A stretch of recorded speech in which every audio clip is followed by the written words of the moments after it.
All right, folks, welcome back. I gotta start doing some catch up. So, today is going to be the 16th prompt of Inktober. It is officially going to turn to the August 19th. So, we're still kind of to the back. But today, hopefully, we're going to get 16 and 17. 16's prompt is Blunder. And I had a choice between two ideas that are kind of like bringing back an old school one. One was to do like a fourth wall break one, like a blunder, as in do an evolution of the sketch prompt. Like, do I have that here? I was gonna do this one. I was gonna do an evolution of this one where see what it's like. This was 2 years ago, right? Yeah, this was 2 years ago, give or take a few. I was gonna do like I accidentally messed up, and what I was gonna do is I was gonna sketch the new guy that I've been working on as our subject, and I was gonna add wrong things to the guy in the sketch, and that was gonna be like the fourth wall thing, like having draw a pen, go to a place where like he accidentally drew like the leg on top of the head or something like that, like for a blunder, right? But we went the other way. One thing that I haven't done yet from my previous like skill set that I've experimented on is vibrant colors, and not just any vibrant colors, incredibly glow in the dark or like glowy vibrant colors. So that's what we're gonna try to aim to do today with our subject for this one. So let's get to sketching. So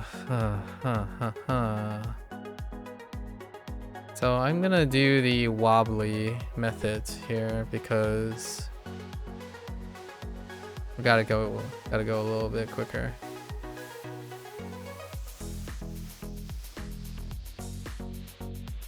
I'm gonna go a little bit quicker today.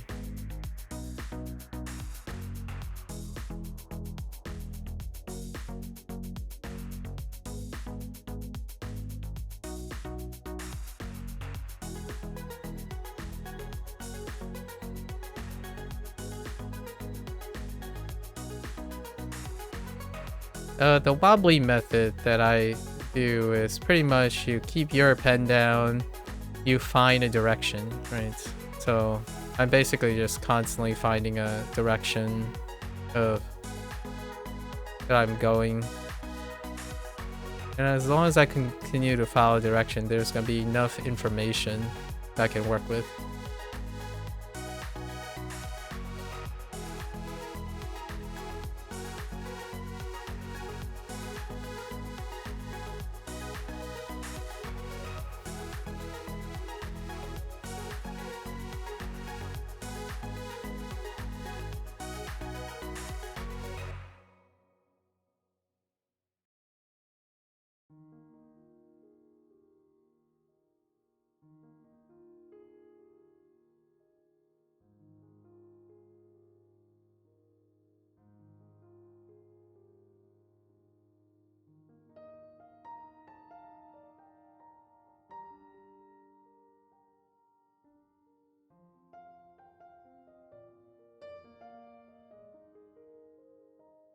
It's fine. I know. It's lopsided.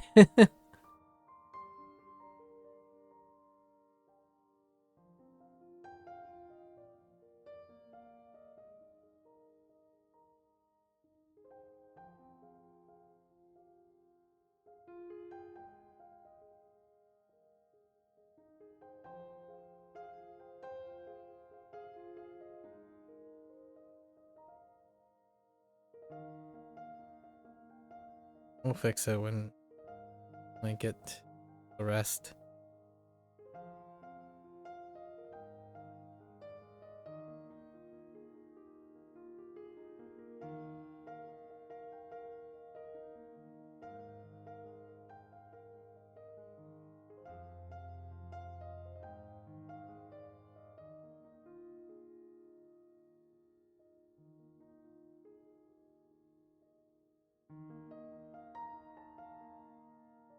a lot of this is going to be obscured to some extent.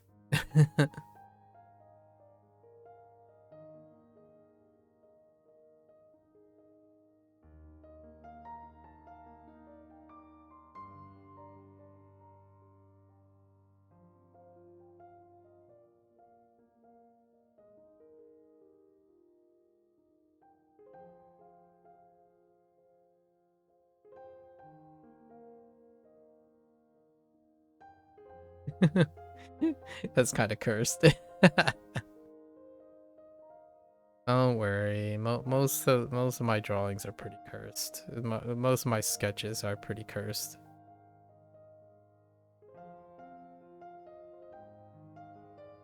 Okay. All right.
Okay.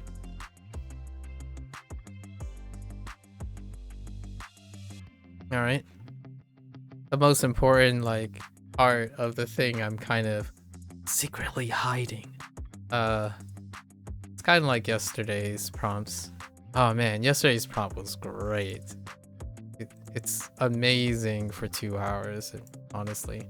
Like this one, this was yesterday's, and I spent so much time on the other one compared to this one. Like this one was 2 hours. I was just going at it. This one was nice. Although it might have been because I didn't draw in eyes. Did little buttons. Okay. Alright. I think this is good enough. Now, I'm probably gonna do yesterday's. Let's do yesterday.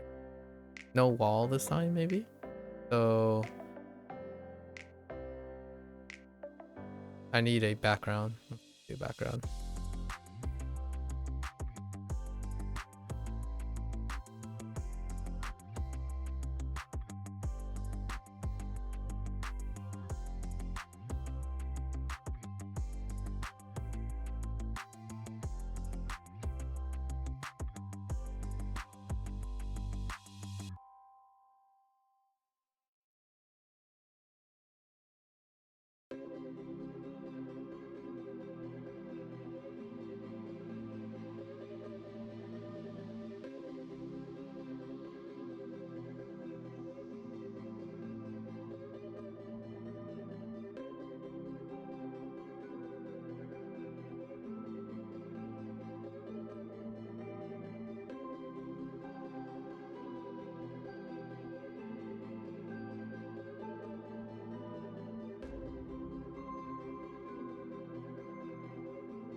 Good enough.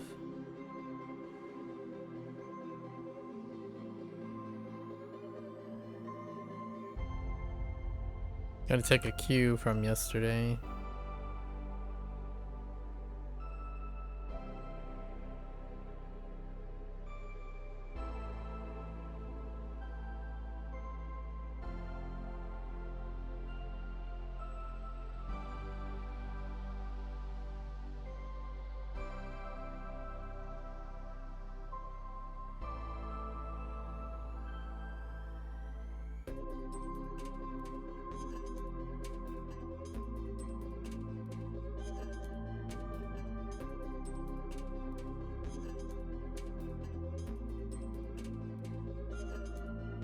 Yeah, those aren't gonna even show up.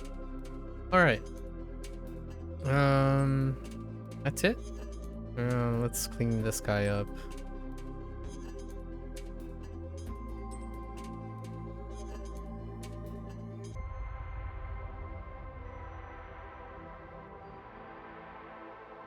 Most of the work is going to be involved in color, so don't have to worry about that.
Hmm.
That's a little...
That's gonna get cut off, so fine.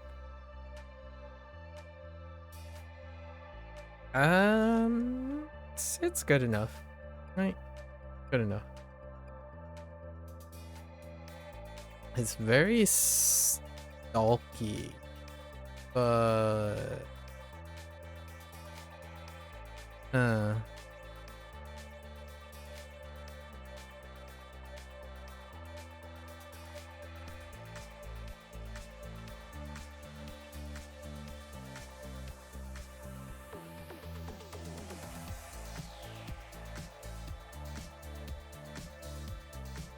hold up.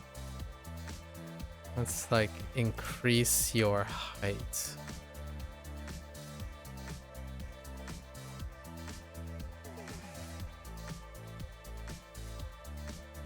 Not your forehead, it just...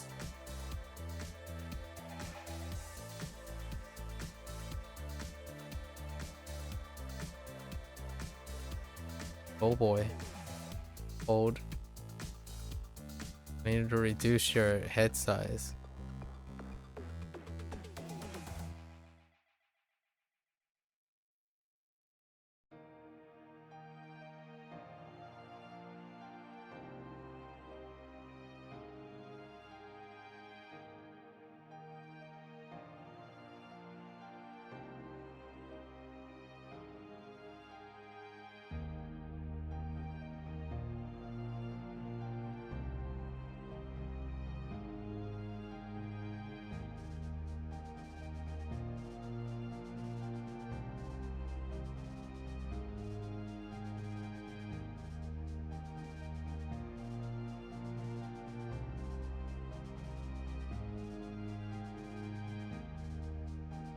Good enough.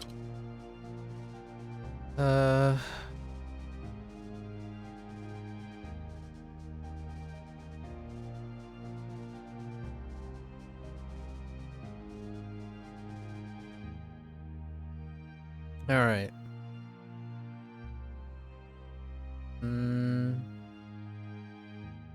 Little bit.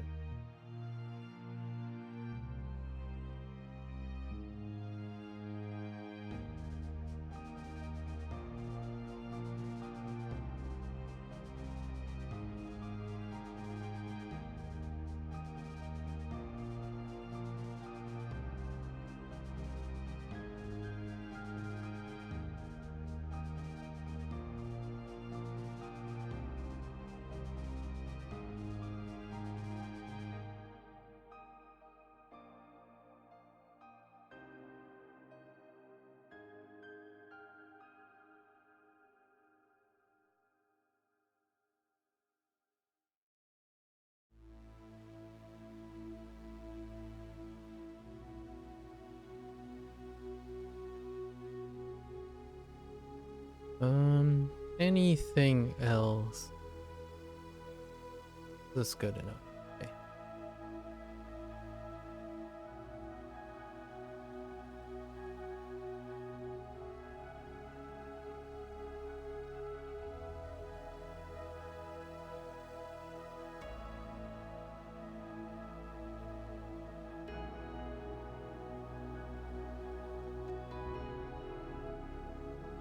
How do you look in this team?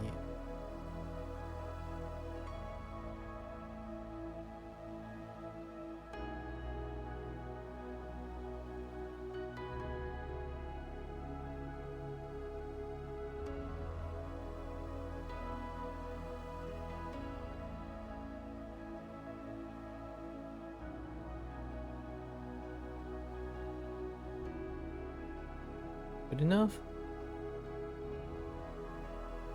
Alright. Let's do the background first. I'll add the fun stuff in. Alright. I think I'm just gonna stick with what I did yesterday. More or less.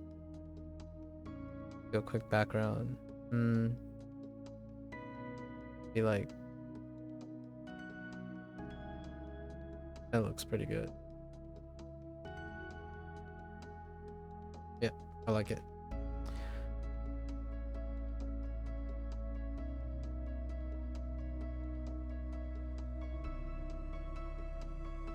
Okay.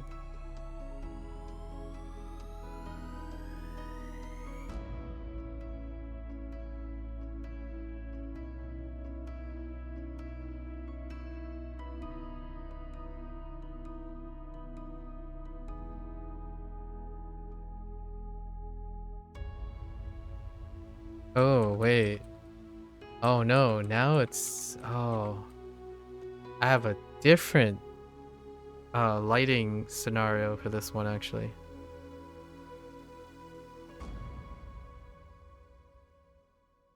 How do I do that?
I think you want to have your daily life more structured more than it already is, because how it is now, you're often unsure what to do when your free time starts. What are your initial thoughts on this matter? Oh, what are you gonna do with it? And I believe that is very, very important. Like, yeah, fine. I agree with you. When you have your free time, right? If you are struggling, like if you have nothing planned already with the intent, I think what do you usually, the thing I would start with would be like writing down what you know that you can do at the time in their free time, right? So you're already writing things down, or I imagine to provide structure a lot of times deal with writing and recording. So you can use like a free flowing, you could try to vibe out some of the stuff. So oftentimes placing a notepad, I don't know if you have notepads or anything, oftentimes like sleeping, place a notepad next to your nightstand if you have a nightstand, or having a notepad or a separate, even a notepad open on your device or your computer.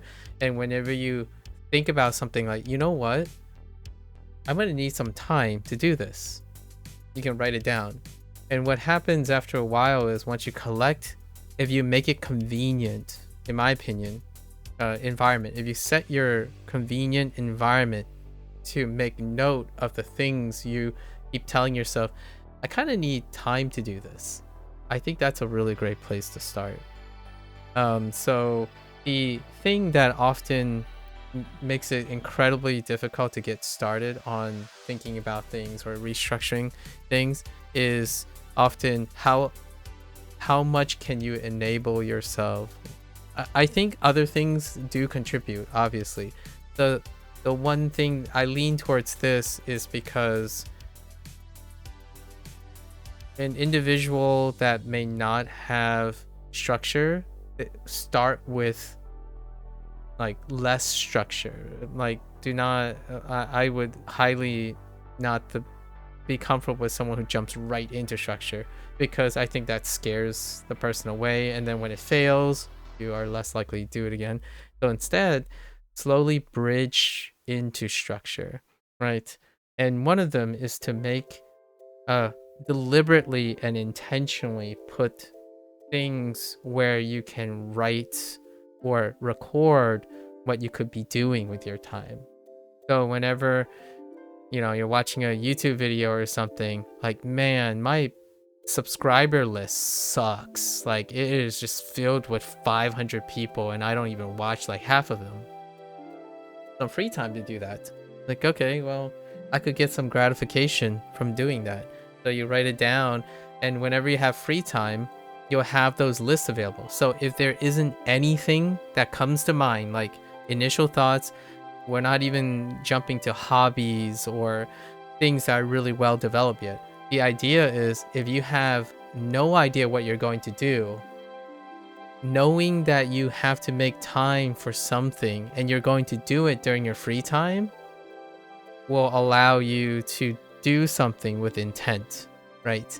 And then whatever like hobbies and stuff will come after, you will already been acclimated to picking up the cues for that hobby and then making time for it. I think the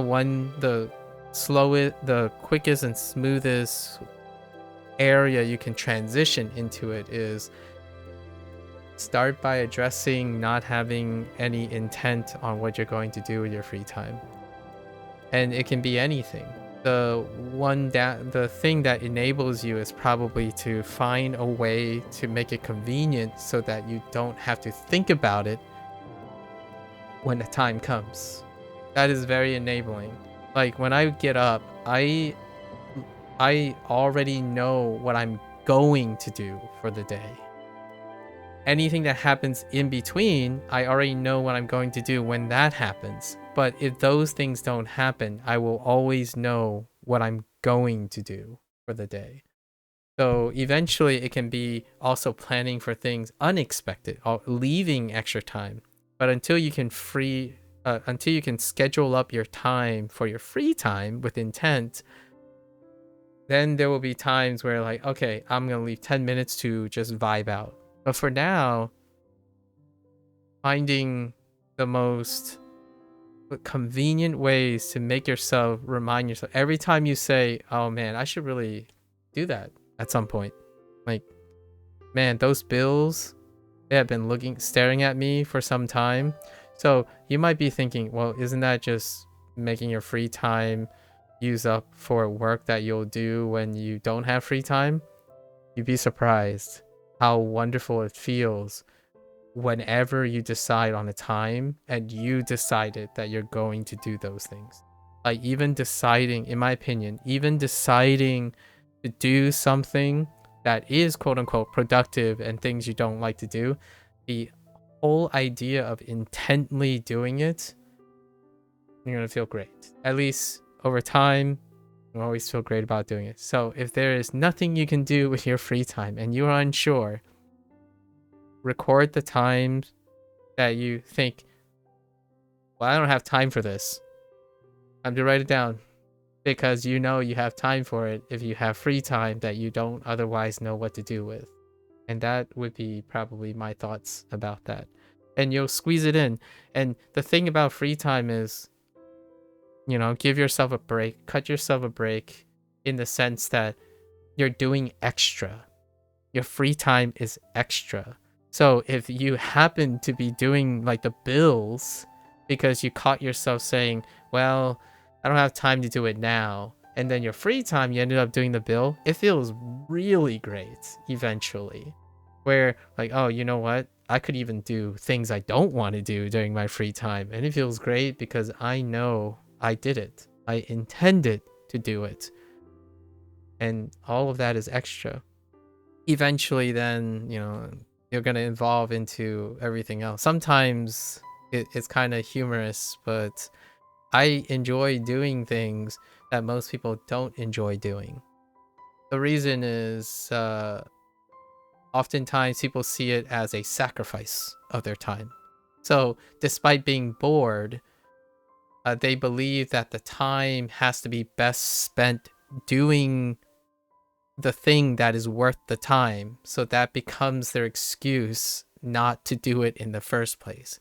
Like, I don't like cleaning my room, and if I have free time, I wouldn't spend it cleaning my room. So the room doesn't ever get cleaned. Right. That's kind of the thing. What I do on my free time is, this is my free time too, but back when I was working, I had like 5 minutes of free time. What I do, I pick up one piece of garbage. I organize 1/8 of the boxes. And then tomorrow it's gonna be 2/8, 3/8, 4/8. And after a while, things stack up. So at some point you have formed the habit where you can pick up, drop habits in a sense that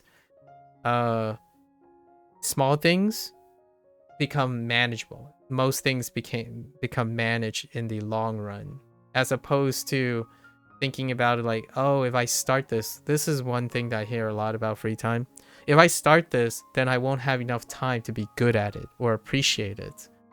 Largely because the idea is that you're trying to make your free time worth choosing to do. But your free time is your free time. It is always going to be your extra. No matter how small it is, it's something that you're going to do that is extra. It's for you. So picking up that extra garbage should make you feel better. Rearranging, if you ever here's a really fun one, like shelving space. Some people say like you have to, you know, if you buy really cheap cubicles, right? The thing about cubicles is it can help you visually compartmentalize the things you have to do. So if you can play little tricks if you're used to that, if you understand yourself, you can play tricks on negotiating smaller tasks. So over time, if you don't know for like an hour and a half of your 2 hours of free time, you got 30 minutes in the bag. Take those 30 minutes and change them to 35 and 40 minutes and so on. That's the time will pass anyway. Might as well do something during it. Yes, even if it's not the most optimal use of time, doing something is better than doing nothing. Exactly. And for me, never underestimate how intuitively you can be. Like, it's incredibly difficult to appreciate how much you easily adapt to things when you start progressing doing them, like consistently doing them in short bursts. So like short distributed consistent results. It's like video games. It's practically like breathing the moment it becomes consistent. So The reason why I say don't underestimate, because knowledge can only go so far. Like, some people would say, oh, I can never imagine, you probably heard this before, I can never imagine running a marathon. What they started with is, can I run 100 meters, 200, 300, 400? And after a year, it became a marathon, right? Actually, that's not someone else's example. It's actually my example. So it was a personal anecdote. Like, I only had enough time, like 30 minutes of the day, and there was no way I could train for like a full marathon. So eventually it came to squeezing out some time here, squeezing out some time here, and then stacking all my time so I can practice a marathon. And that's, yeah, it how it goes. At least I think. And the environment is a really wonderful thing you can control. Make the things convenient. I mean, if you find a clever way to use AI to reach those goals, absolutely, right? My personal example is that many of my things now are like organized into smaller chunks, chunks that I feel that I can consistently manage. So while one of the boxes are organized, the other boxes might not be organized, but I'll do that tomorrow. And then I'll go on and move another thing and another thing. So the idea is, if you have like 3 hours and you're saying, oh man, 3 hours is a long time, what do I do? Think of something you can do for 5 minutes, 10 minutes, 20 minutes. And at some point, you're going to be able to negotiate this stuff and liberate in few times. That's probably what my thoughts are on that. In my opinion, I am a fan of gradual progression. No, rely on your intuitive habits. Trying to go cold turkey does work. It does work. It's like people change like phenomenally overnight. I think those are far less consistently successful than someone who does a easing transition, because you're trying to make a lifestyle choice. Crash coursing is fine, like how to get ready for a marathon in 3 months. Go. Like, you have to hit the ground running. It's sheer willpower and whatnot. And it's not a guarantee that they're going to continue after those 3 months, right? It might be a checklist thing. So it's a smaller scheme of the whole. But I think daily life, free time, yeah, intent. I think people's lives improve. I genuinely do want to believe this, and I'm going to continue to promote this in the best way I can, is that when you have a choice, it's got to be a choice. You have to make it a choice. When you don't have choices, that's what your choices are helping you with. So if you choose to have a hobby and you choose to love something, you choose to make something meaningful, that is the counterbalance for when you don't have choice.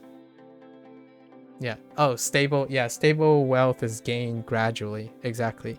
In both literally and figuratively. Your richness in life is gained gradually as well. It's a way to, if you can end slightly positive or less negative each and consistent day, you're never losing.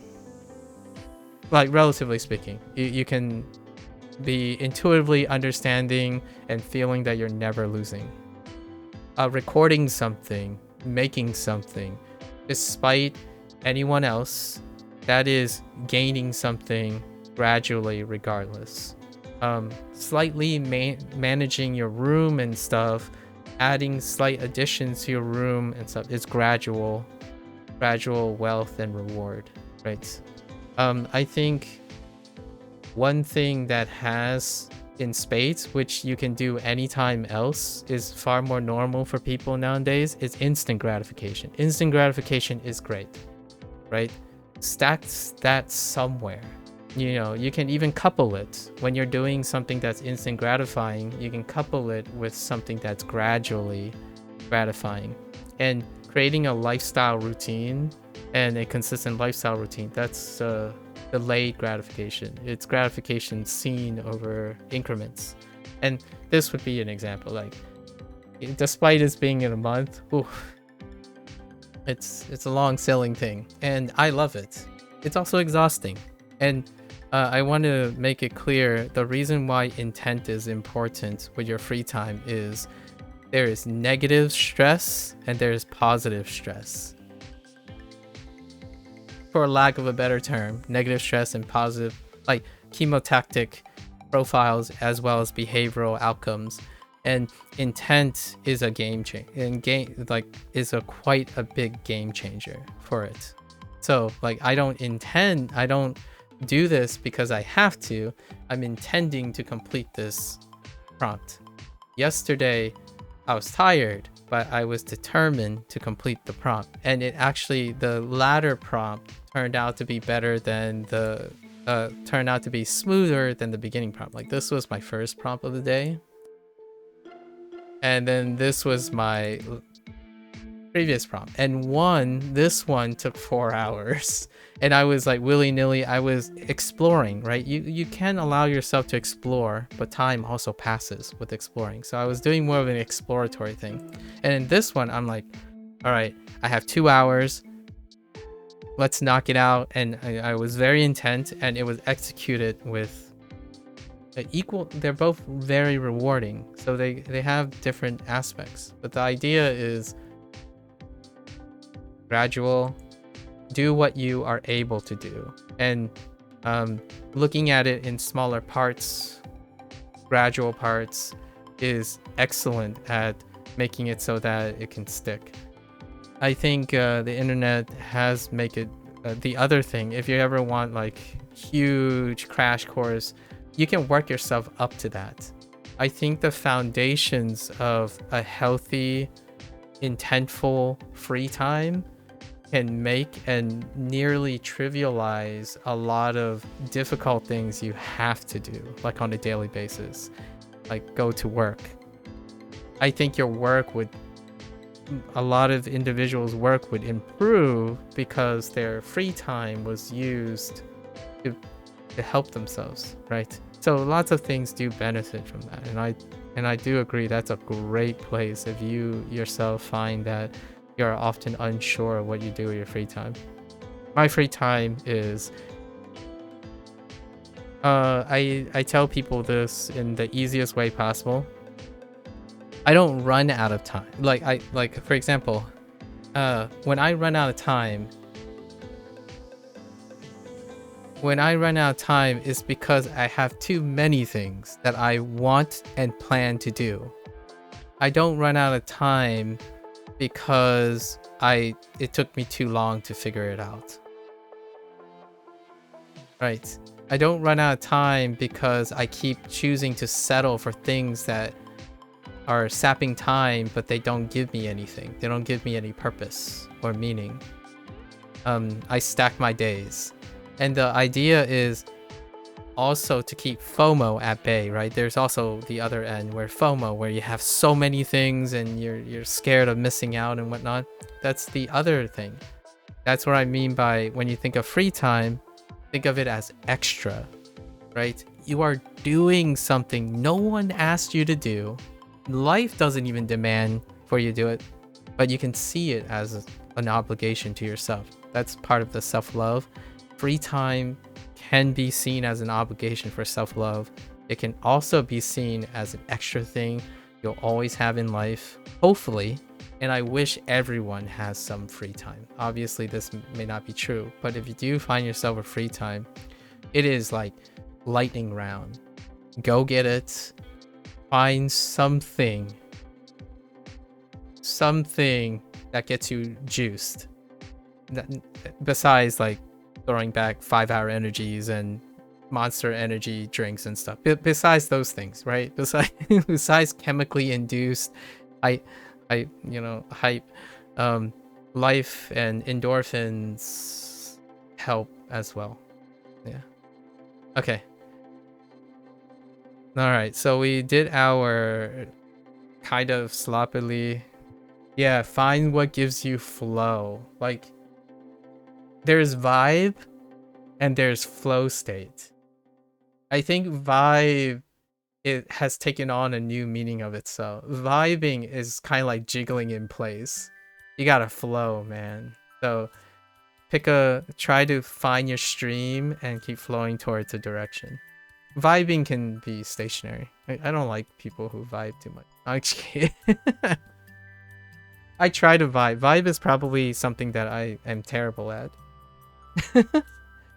Something entirely else. You saw that I played Requiem. Yeah, Requiem. I think you are the only other person you met that have played it. I actually played it twice. I played it in Japanese and in English because of part of it. It's absolutely wonderful. It's beautiful for someone who has a really strong state of mind, I would say. It's kind of like Omodi. If you Omodi later, Omodi is tackling the same thing. It's about it's an adversity thing, adversity story. I also played all the Freebird games as well, which is about overcoming adversity as well. Like, it's depression, chronic depression, boredom, anxiety, FOMO, his and her circumstance kind of thing. Requiem is a I'm not sure how often you watch like kind of like Make-A-Wish type of narrative where it's about being hopeful despite all your circumstances. Know how to channel your childish zeal and be grateful for what you have, even though from the outside life just sucks. Like, this person, they deserve more. That's what Requiem is about. Actually, it's kind of very similar, coincidentally, to a lot of films, anime films that deal with the act of mysticism and spiritualism. It's very much Shinto-esque. So, like, Spirited Away has that. A lot of Miyazaki's films also have that. So you can probably channel that. It's a little bit more on the depressing side, but it helps one appreciate the times that they have. I think that was the central theme. Appreciate the times that you have together. So you have played Omori, so you're right in place. If you like that very much, Requiem is like Omori, but outside of making it trying to be like an interactive thing. It's the storytelling. The storytelling is whimsical, fantastical. It's kind of like a Miyazaki production. It's definitely like a Miyazaki production. A fun little trivia fact about Requiem: the indie developer who did all the work, write, direct, and stuff, she was the composer for Plant vs. Zombies music for PopCap, which is getting remastered, by the way, and getting re-released soon, which I might play because I absolutely love Plant vs. Zombie. It's the left to right thing where you're like kind of playing a tower defense-esque thing. She made her name by composing music, and then she became a music composer, then did indie, and then there's a follow-up to Requiem universe. It's called Mr. Saito, which I haven't played yet. I'm trying to like focus on my Japanese language learning, and then eventually I'm gonna play all of the story games again. Hopefully integrate what I know about Japanese, and it's a great incentive to revisit. So one of the games I did play again, I played twice. Yeah, you knew that she made some of the Plant vs. Zombie music. Have also seen her stream piano keyboard. Yes, she has a social media presence as well. Yes, I did see some of her. And you also played Mr. Sato. Okay, Saito. Yeah. Requiem is a setup for Saito.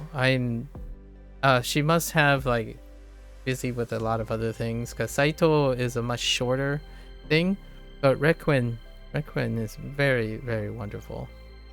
So you're already in it. You're already in it. Like if you like that, I haven't played Omori yet. I do have Omori. Omori is like been sitting in my 14 different. I think I'm up to 14 different story games. The way I discovered her was not through Plant vs Zombies. Actually, it was through Freebird Games. Freebird Games did Finding Paradise, To the Moon. She did songs for those guys, the Freebird guys, the Western developer who did those types of stories as well. So I played through all of those, and she composed the main themes of that. You have played Finding Paradise and To the Moon as well? Exactly. So Freebird Games, excellent, right? And then there were other ones related to that as well. Giant Sparrow also makes wonderful games. The Edith Finch, What Became of Edith Finch, and their earlier one, Swan. And like they're a little bit more on the Western side, but they flow all together. Like I think Giant Sparrow has a larger production, like production deal with other people. So yeah, lots of good story games for sure. And if you haven't played Requiem, it's awesome. And also requires a very strong heart, right? It may not be for everyone because of the subject matter. The subject matter is very rough. Like Finding Paradise and To the Moon is very tough subject matter, right? So that's what I wanted to be clear about, because some people can find it very, very difficult to complete those games, despite like they say things like, oh yeah, I understand, it's a really I love the tale, but it's really heartbreaking, incredibly heartbreaking. And I'm looking forward to Freebird Games To the Moon RPG fantasy game, because I absolutely love JRPGs. So they're gonna turn To the Moon into JRPG. Oh yeah, Violent Evergarden. Oh yes, Violent Evergarden. Yeah, Violent Evergarden is. Oh, so you have played Requiem. I mean, so yeah, same difference. Like I totally resonate with that. Violent Evergarden is a fantastic anime, for the very for very similar reasons. Frien, which about to come out with season 3 soon. Frien is a great example of Requiem Omori S with a little bit more of a happier spin. Frien, the recent anime. Yes, you rank Requiem as your favorite game besides CS. Ah, okay. I see. I will be playing more of those for sure. They're my like bread and butter. Like I absolutely love coming of age adversity stories. It's also where I get a lot of inspiration for depiction of art and whatnot, like how to capture things. It's one of those, if I draw a picture, it's often like both sad and hopeful at the same time, because that's kind of what life is. And even in the sadness, one can find joy. So appreciation, despite being sad, is a very wonderful mental superpower in this case, like especially for life. So being able to appreciate those type of games can make one quite strong. And in terms of shows, there are quite a lot of live action shows as well that in the Western like Western productions that have those. Clear Obscure, if you want to play a game that deals with passion, FOMO, just everything this year, Clear Obscure. Without a doubt, Clear Obscure. That will be the one that tells you about time and how time passes and are appreciated by imminent demise, right? And it also breaks the fourth wall about creative liberties and control, the semblance of control, and what becomes of the future generation. There's so many in Clear Obscure as well this year for sure. That is the story game of pretty much this year. I don't expect to hit something harder than Clear Obscure. If you have like the resources to play it, of course. The one streamer you follow almost daily is going to play Clear Obscure soon. I can't wait to hear what you think. So you will see him play it sometime later this year. If I had to make a prediction,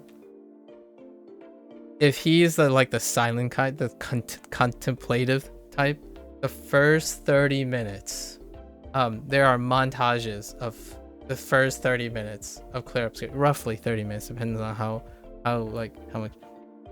There will be a moment, and I can't wait to ask you how they go about it. Because for me, I was part of the one where like you just sit there, you take it in for a moment, and then you blink rapidly because there might be some tears, some figurative tears coming out. First 30 minutes, man. The game, it's so hard. I look forward to hearing what the person that you're gonna watch and their reactions. Keep some notes. I'm excited. I'm excited to hear about it. All right, let's. Looking forward to it. Excellent. If there's anything that I love is giving an alternative objective for other people. Bring me into your world anytime.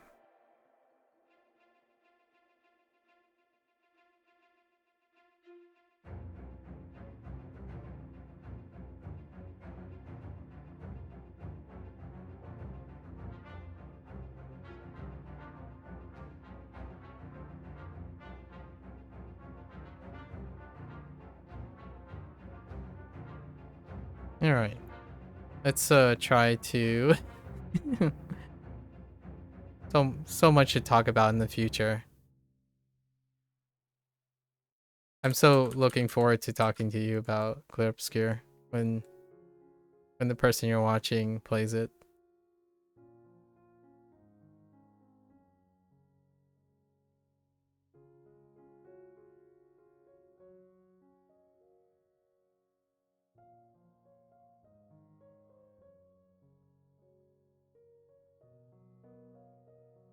I'll let you know. Oh, you'll let me draw in peace? We'll try to do something with the free time, extra time you have now. Awesome. Let me know next time what you end up doing. I would love to know what you decide to do.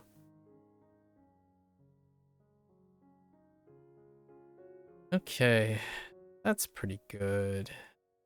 Give me some details. I look forward to hearing your details.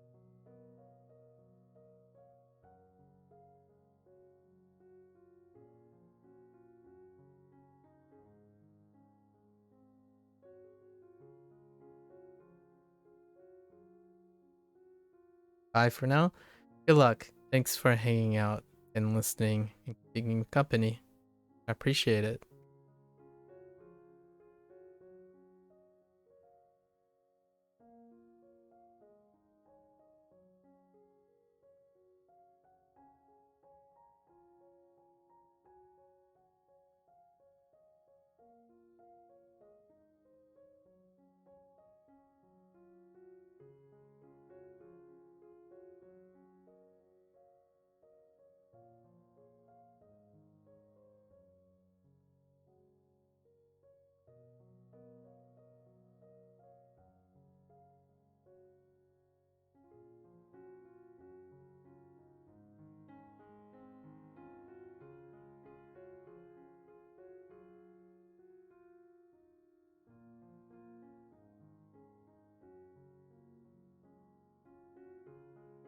Okay, so my light source is in a different place than the last one. So we're gonna have to kind of account for that while we're doing this.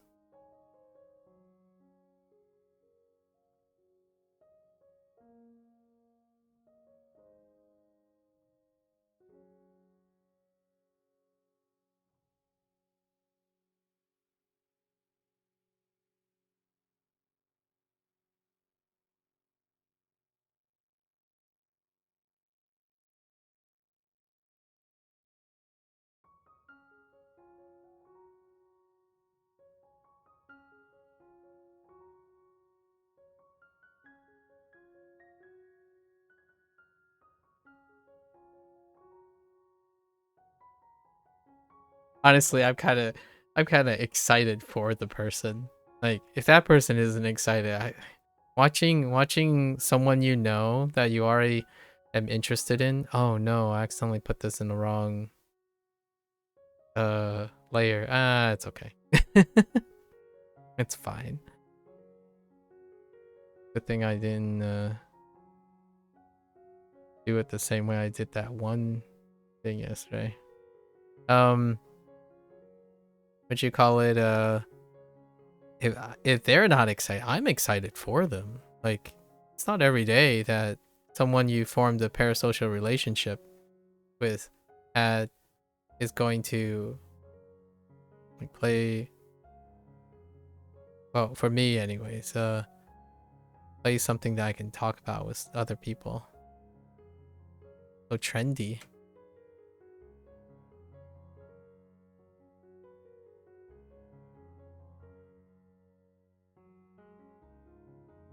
Okay, I think that highlights pretty much where I think the majority of the light is gonna be coming from. Majority. Maybe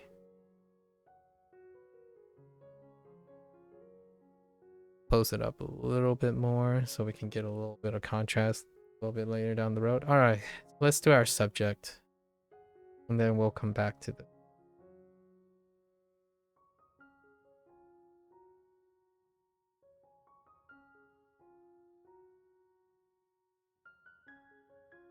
Do something.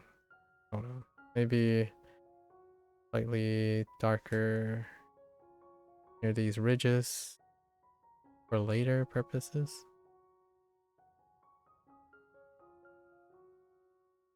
Oh, it could be like we can do it on the opposite side.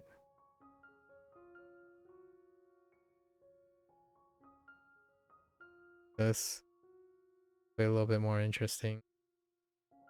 These both will probably be light.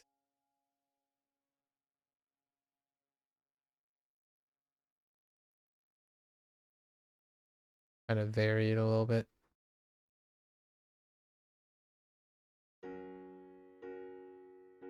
It'll make sense in a bit. And then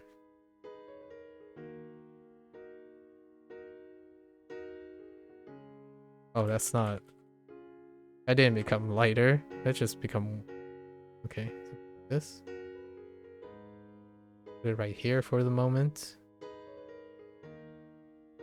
Here. I'm trying to get like the panels to look like they're kind of sunken in. For later. Okay. Alright.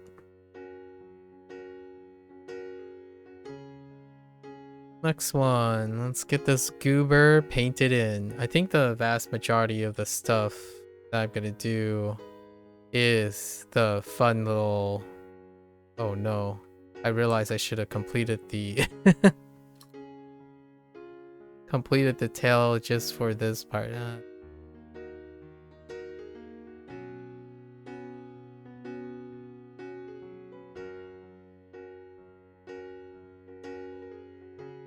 It's too light. It's fine.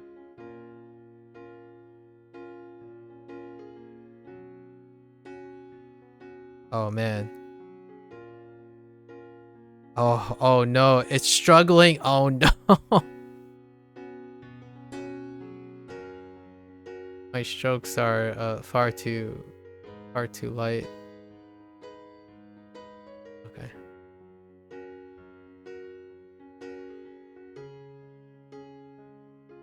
Good. All right. Let's get you blocked out here, my little friend. Give you a nice coat of gray. All right.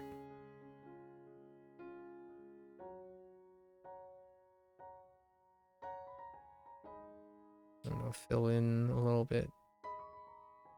Some slight touch-ups so I don't have to worry about it later.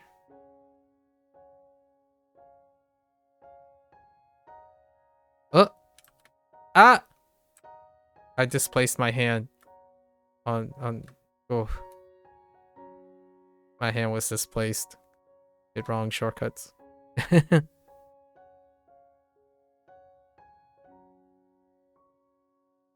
It looks weird. I'll adjust. And this part is gonna get cut off at some point with the border. So I've gotten a little bit. I think today I'm gonna invest in doing my frame, making like a really decent frame, and then not have to do it again for the second half, maybe. I've been making my frames over and over again, largely because I think if I do it a couple times, maybe I'll be inspired to do it in a different way.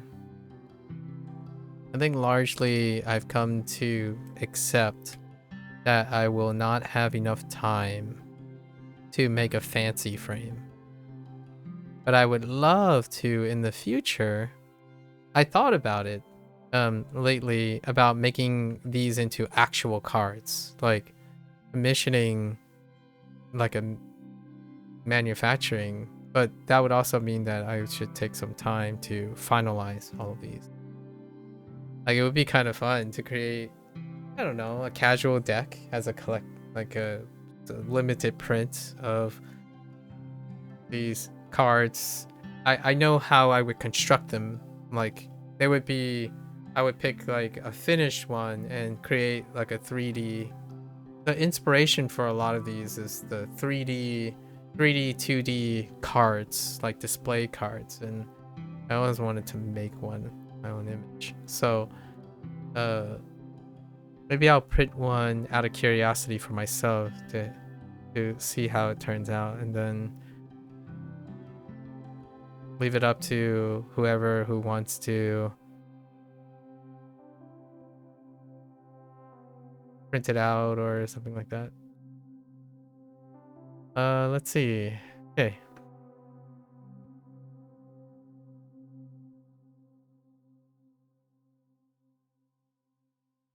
I really do dread. I'm kind of avoidant when it comes to making things and then having to vendor them and whatnot. I don't. Materialism. It's a bane. I have a bane with materialism.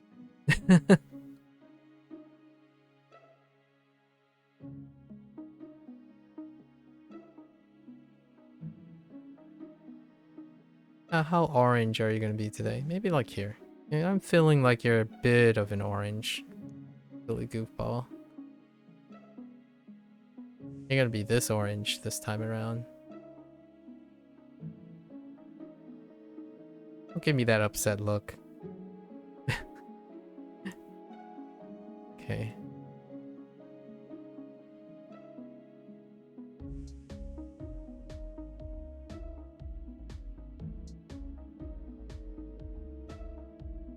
Easily one of my favorite parts of... This is the reward for getting a concept down, you know?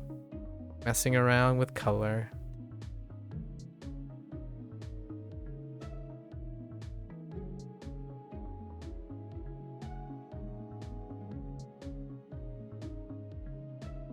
Man, this like whole clipping thing, my next prompt, we're gonna push this to a different way of applying this like clipping mask things.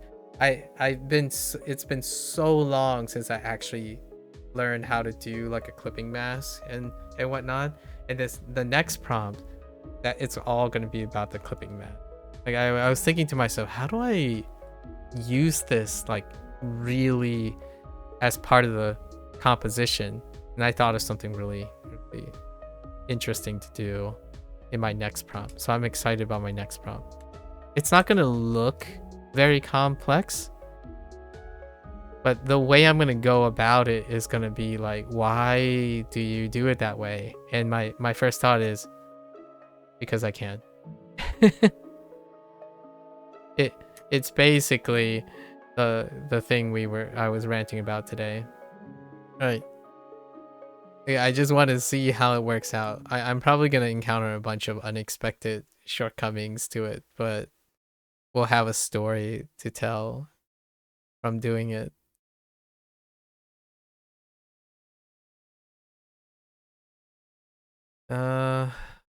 Right. I need an alt color to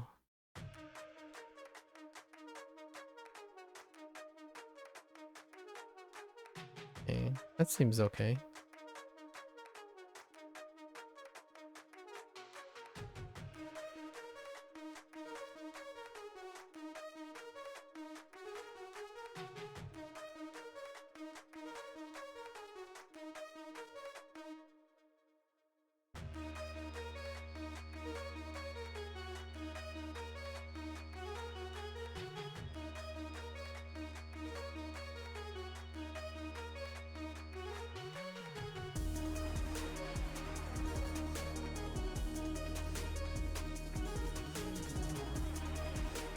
Don't have to be crazy.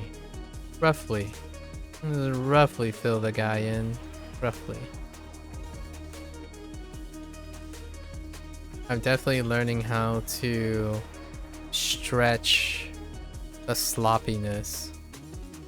The beginning sloppiness is with all constantly doing the same subject is giving me this maybe potential false sense of security. Or knowing how far I can like mess around and still be okay. And we're constantly pushing that envelope.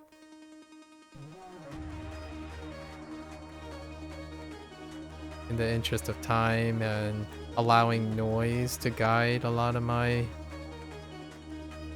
infusing some noise and potentials.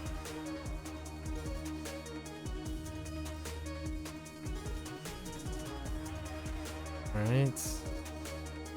Just get this blocked out. Alright.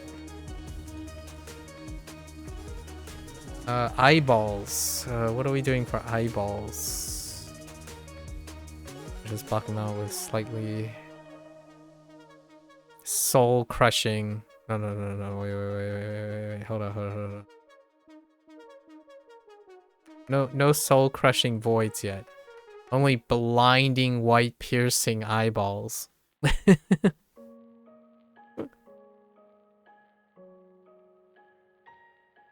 That's actually kind of disturbing. I don't know if white dots or black dots.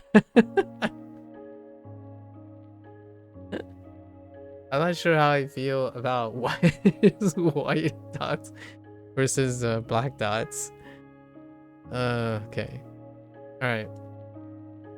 So, what would be the fast? Trying to think of the quickest way for me to.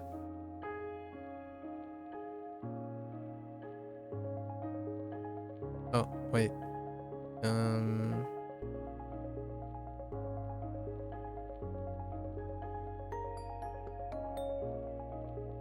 It's roughly this.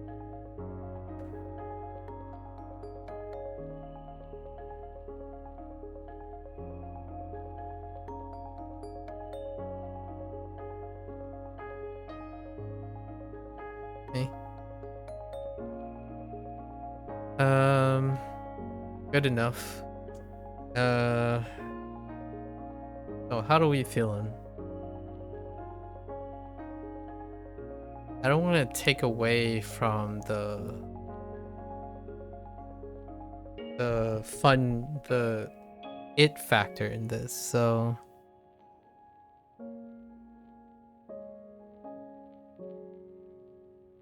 I think making no. Well, let's do that. Let's quickly do that.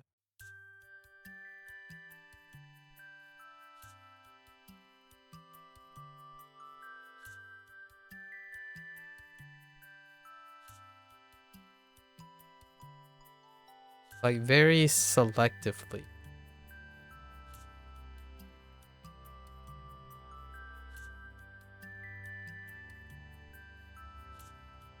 Not too much. It'll make it too complicated.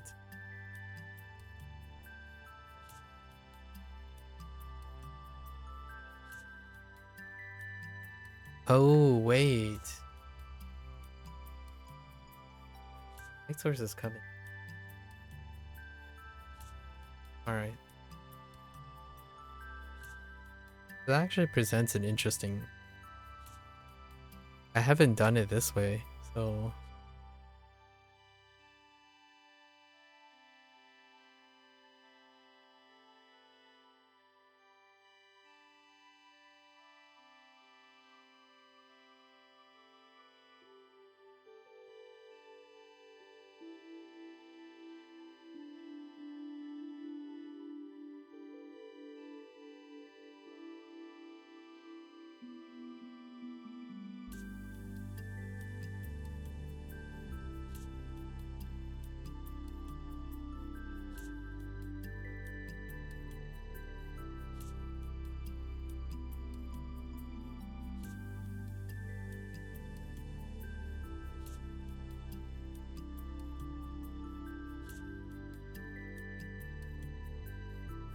Oh yeah, I'm definitely making this up as I go for this one.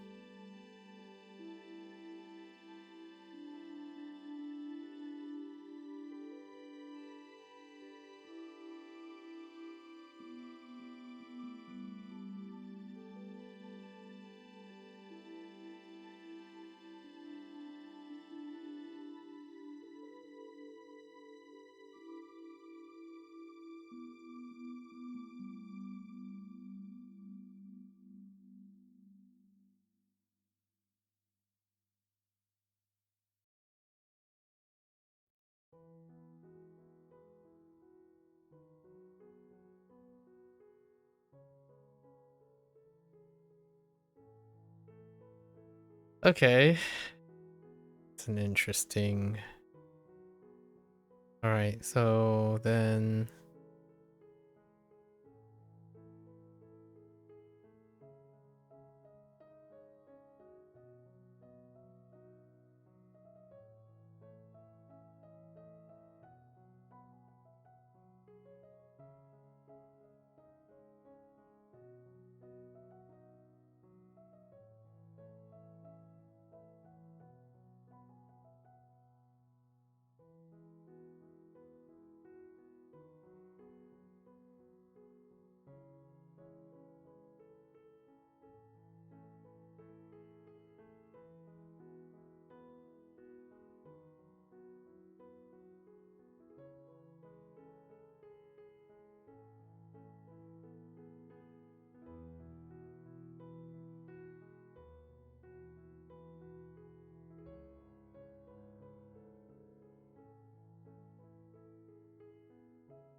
Okay.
Ugh, hey, it's kind of hard for me to see how this can turn out at the moment.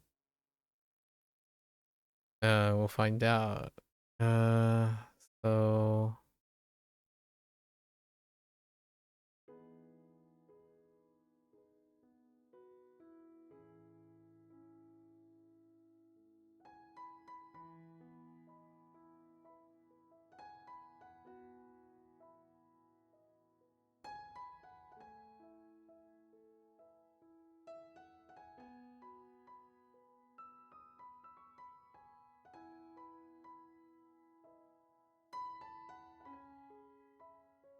okay, so all right.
I'm looking okay right now. Questionable. Very questionable.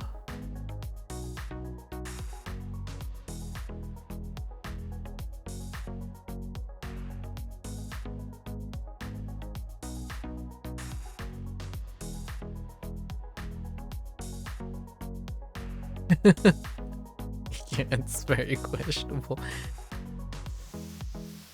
We'll bring it together. We'll bring it together. Bring it back. I kind of want to add something.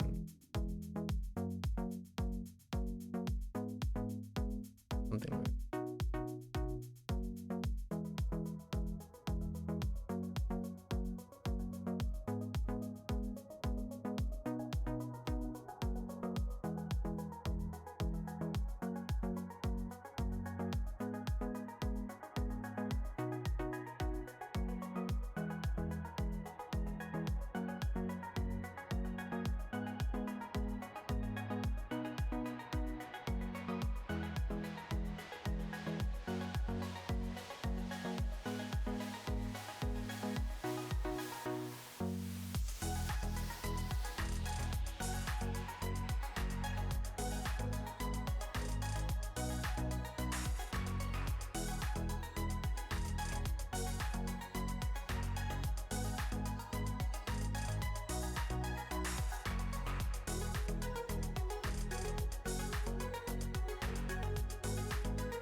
Hopefully it makes sense. I don't know.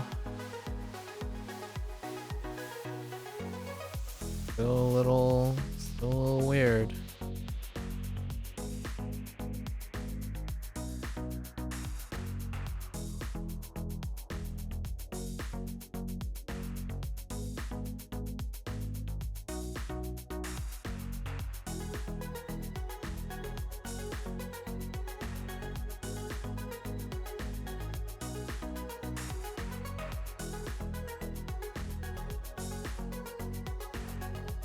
Okay. Those eyes.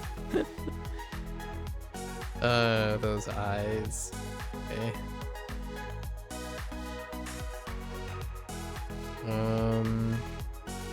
So that means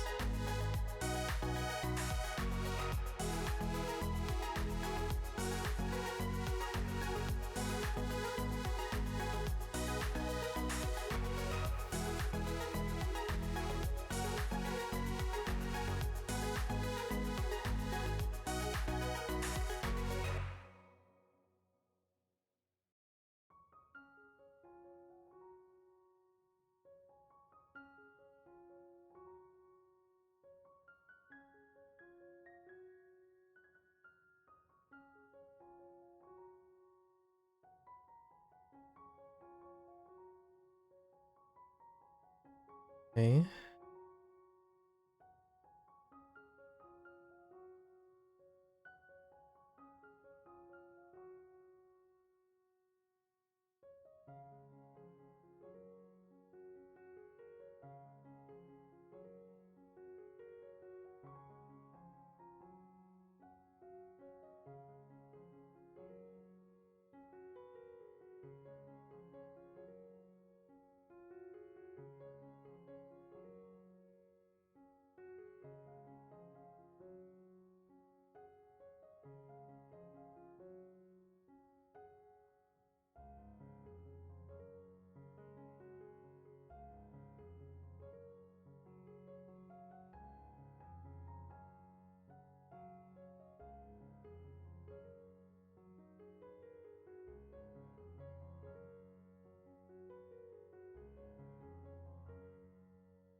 Hmm.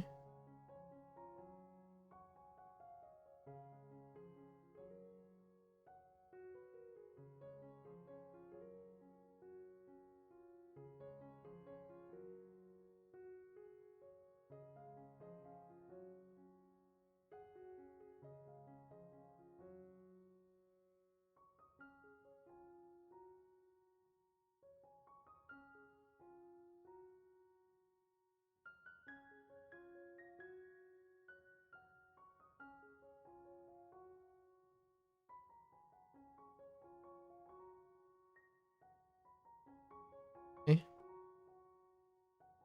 Uh, I wanna.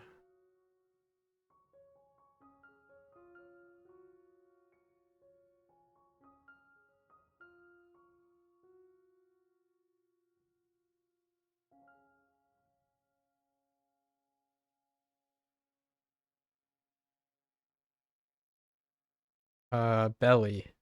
I forgot about the belly. Okay. All right. Let's do this. Okay. Next one. Next one.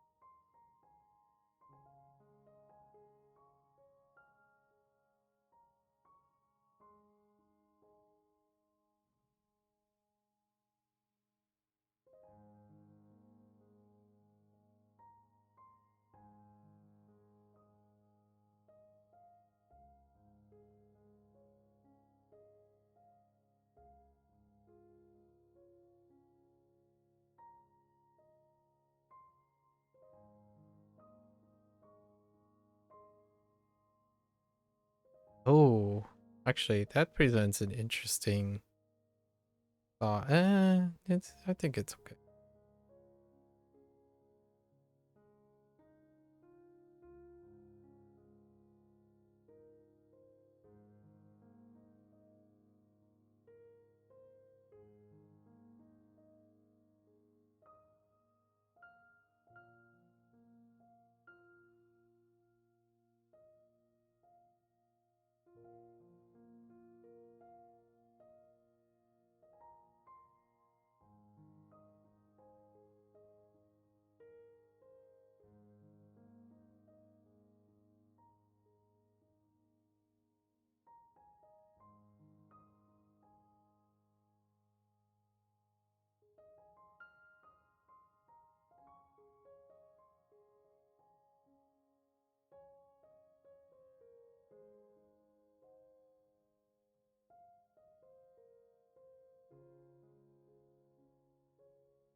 Oops.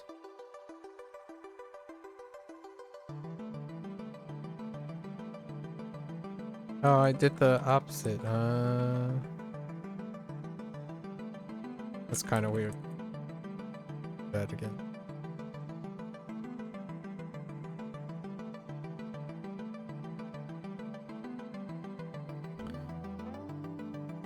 Okay.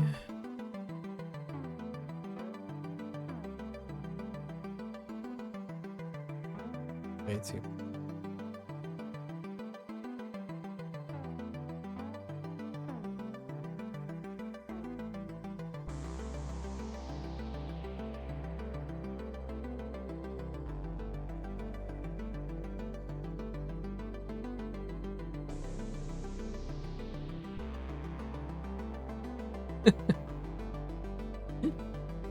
Eyeballs. Uh. Hmm.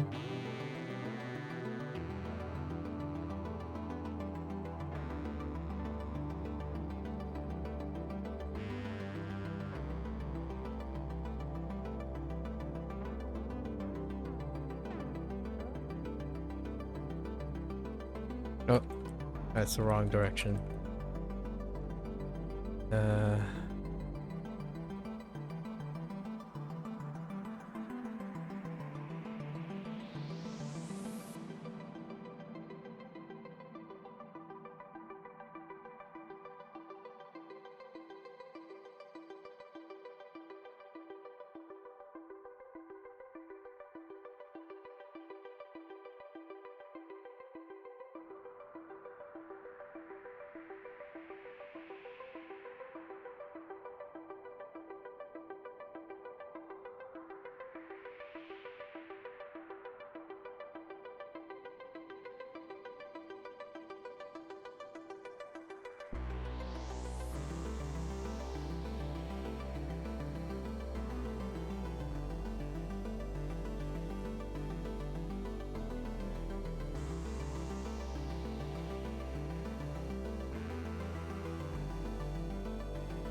Tail's gonna.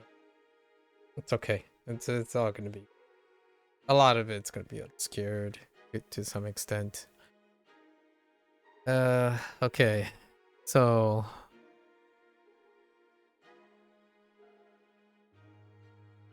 yeah, how do we do this?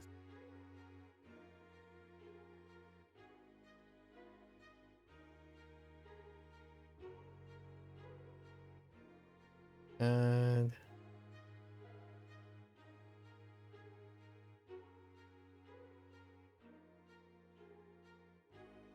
I don't want.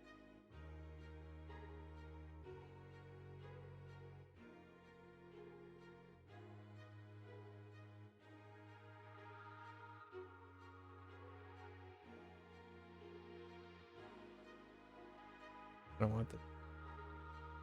Somewhat.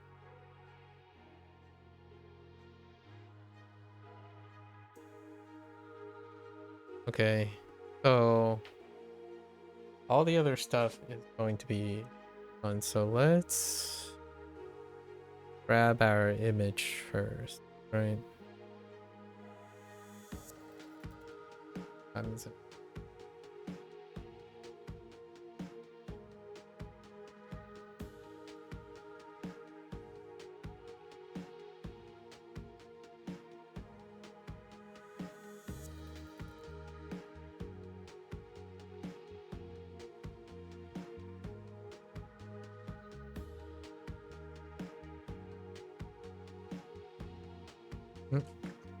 Um.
My hands.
Right eye is a little bit larger.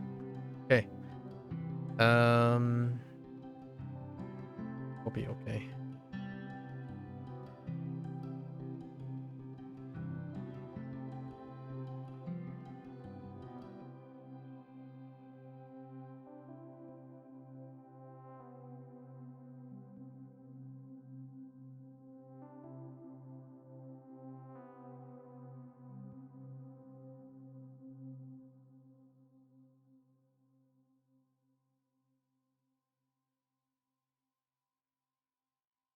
I screwed up.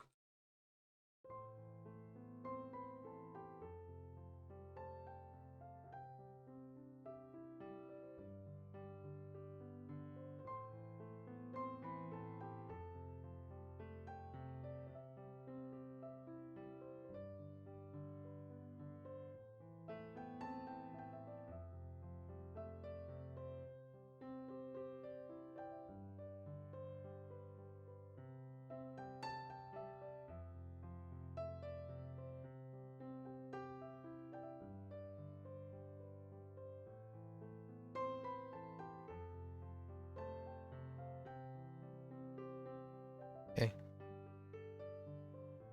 It's fine. It'll be good enough. Yeah, we don't want to do like all the other stuff. The other stuff is gonna. So let's do the eyeballs.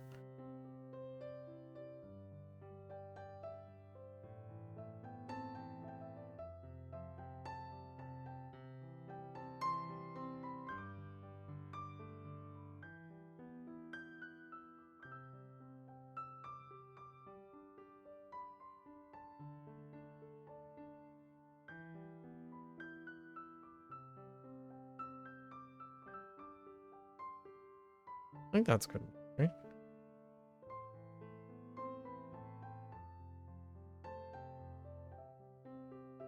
I just.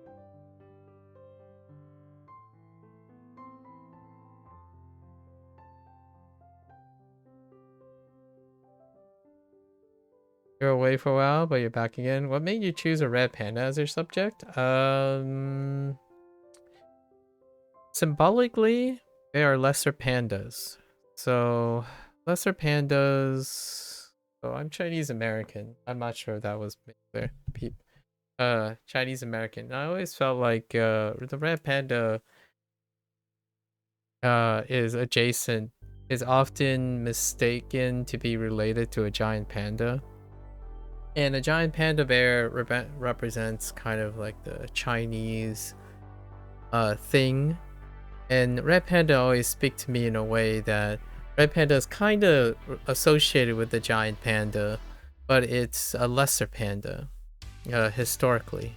So there's a historic reason, like a cultural reason, that I kind of resonate with the position of where the red panda is. It's a little bit, you have some largely well identifiable things towards the national symbol of China. At the same time, red panda kind of strike me as something that's also reminiscent of a raccoon. And a raccoon is something that's far more predominant in the United States. So symbolically, a red panda is kind of a mix of a giant panda and a raccoon. I always felt that is a great, interesting story to tell about what it's like to encapsulate a Chinese American. Right, I'm an ABC, so an American-born Chinese.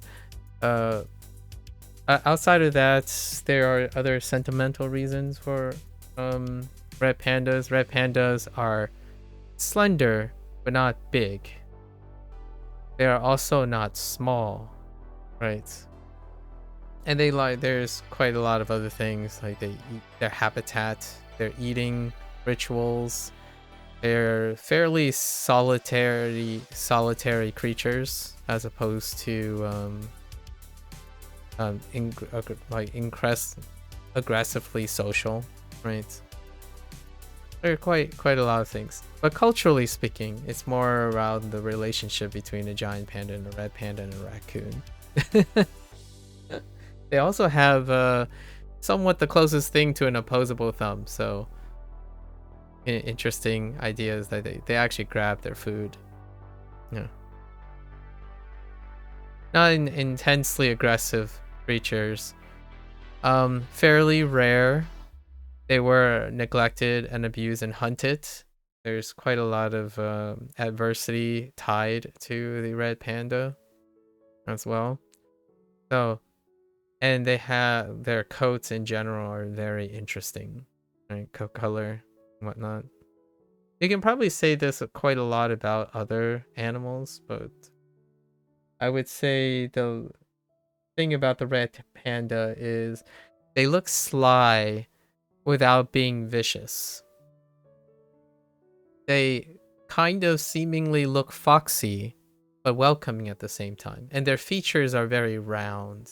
I like the idea that you have this not edgy looking fox. Foxes are a lot more edgier, and they have this exuberant cunningness. However, a red panda is like the softer version of the fox's features. They're not as sharp. They're kind of goobery. There's quite a lot of harmlessness. They're not harmless, obviously. Red pandas are not harmless. They're wild creatures, but they're not imposing like a giant panda. And they are also not easily ignored like a raccoon to some extent. So, lots of thoughts go into it. Other than that, one of the most fascinating, resonating animals that I've seen at a zoo was a red panda. Red pandas are also often out of place and out of geography wherever you see them, and that feels quite at home. So you could kind of call it as like a spiritual animal situation, right?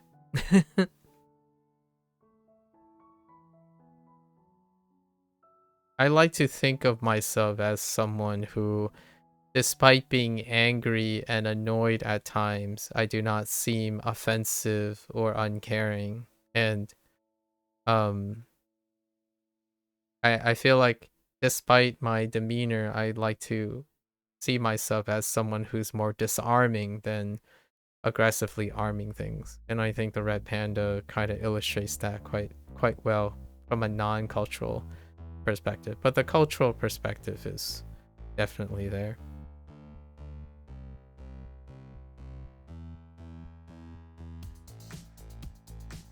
Let's add a little bit of a dash of light.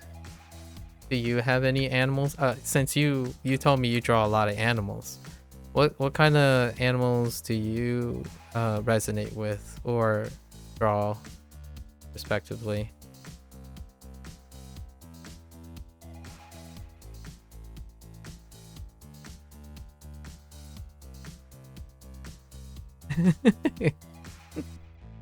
You're such a goober.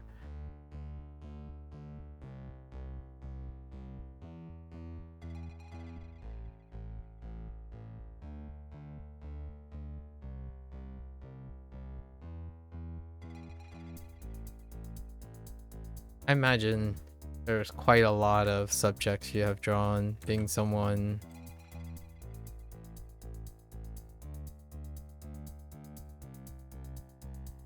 have drawn lots of animals. It's very cool that there's so much in common for your symbolically and even practically with the red panda. Yeah, what kind of subject do you resonate with?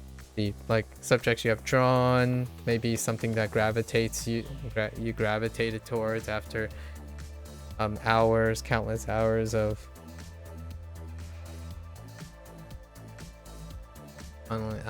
drawing and studying aminals. Okay, so I have yet to do the prompt. Why is the guy upset, right? And then this is where we have fun. All right, so the question is, how am I going to be able to do this? I think we're going to finally break out an oil brush of some sort.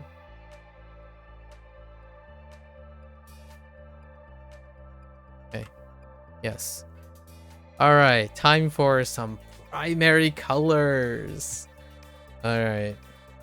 This is where we get funky.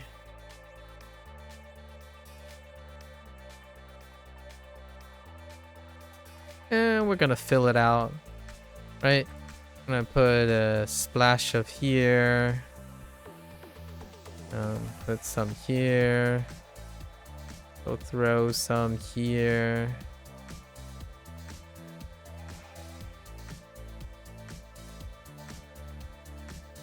Throw some here. Some here. Some dots here. Some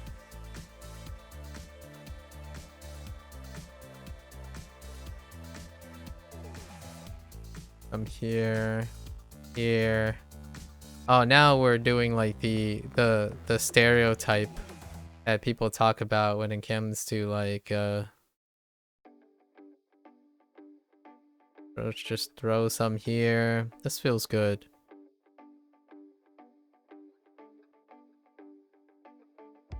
Throw some here.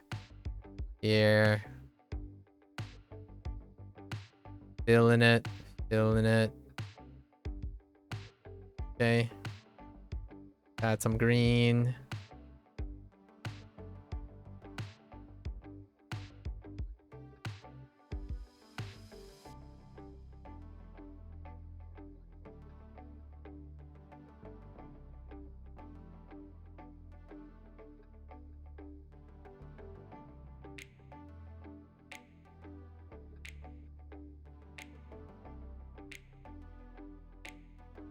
Throw some up here.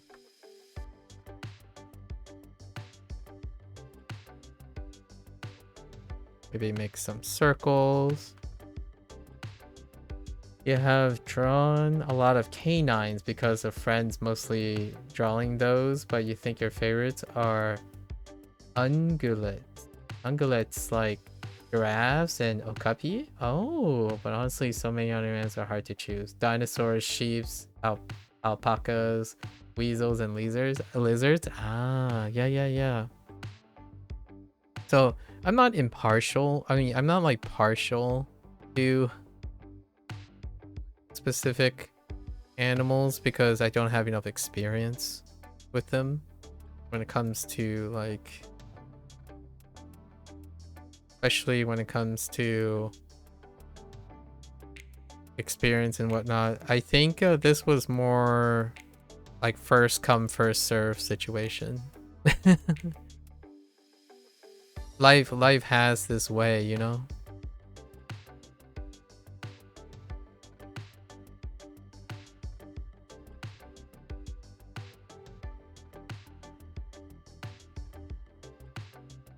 Okay, let's throw up some. This is probably going to be one of the few that will have primary, like, super saturated colors. Maximize. Okay. Okay.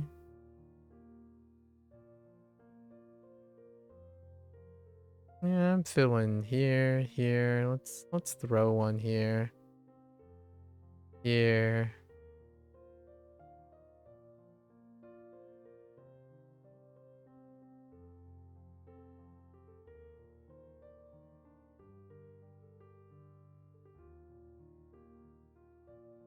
Okay.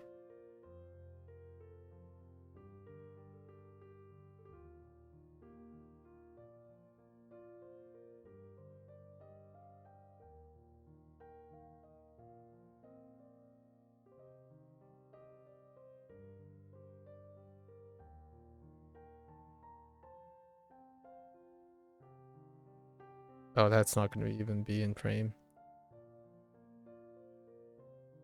Last but not least, some red.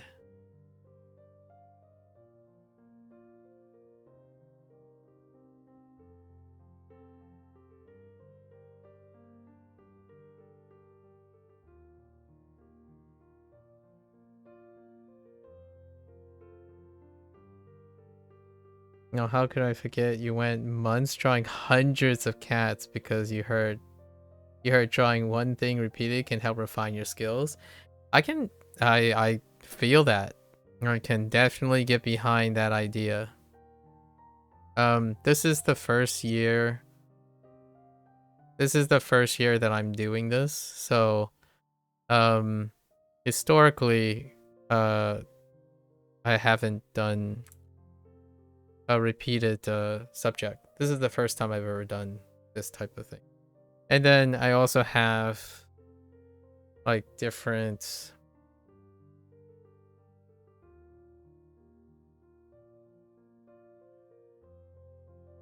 what am I saying? Different themes, like, so this one has a consistent theme for the first time.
Did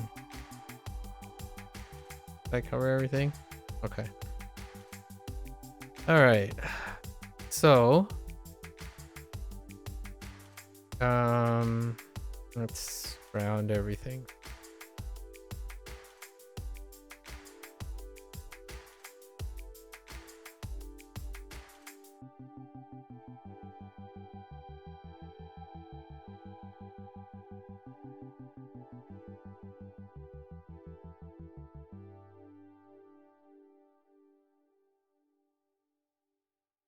Curious if this is what's gonna do what I think it's gonna do.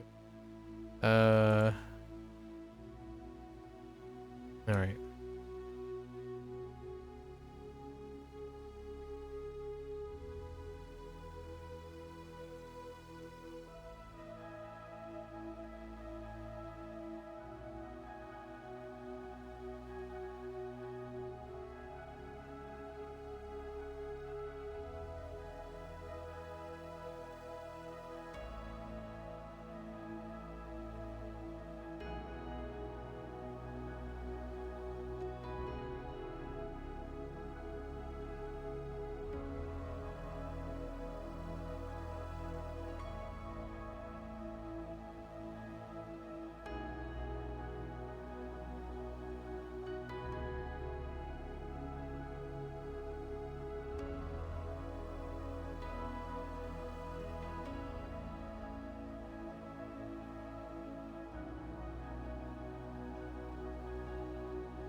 Okay.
Did he knock over a bucket of confetti? Paint, confetti, whichever. He's a naughty. He was naughty.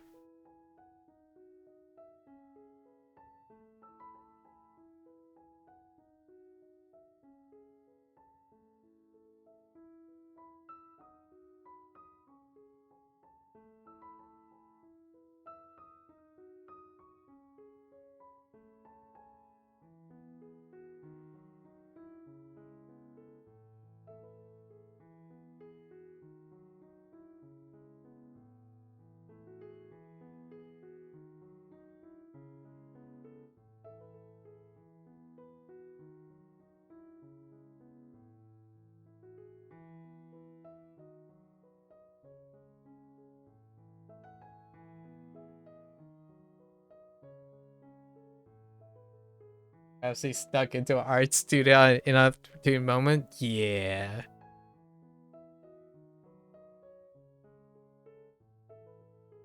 And then we're actually gonna do something different. We're gonna do this thing. This is what I was gonna do for this.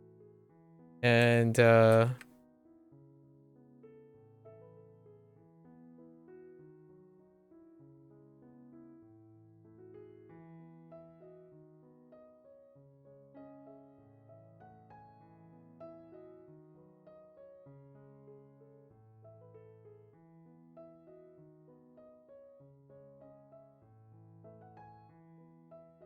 That's what I was gonna do. It's not just paint. It's glow in the dark paint.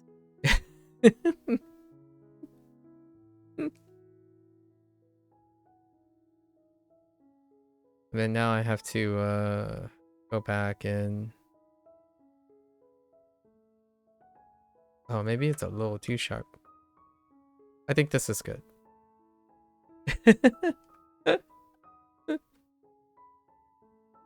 Yeah, this is good enough. I can glow in the dark paint. It's also a crutch because I'm kind of like avoiding having to now we can do a little bit of TLC.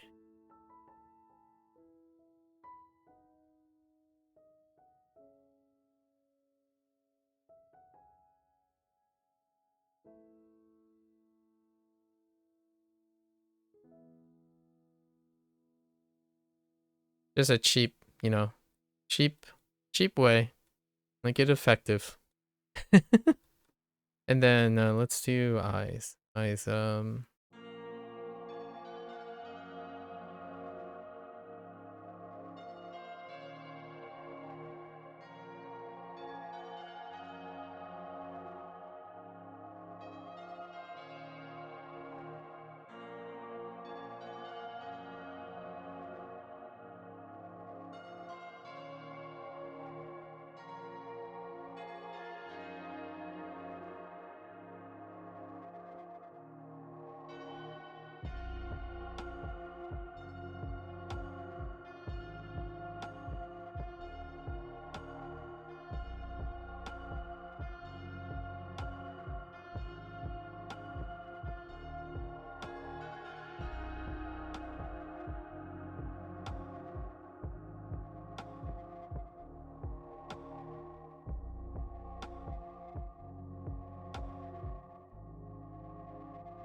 so I kind of like doing this in a lot of my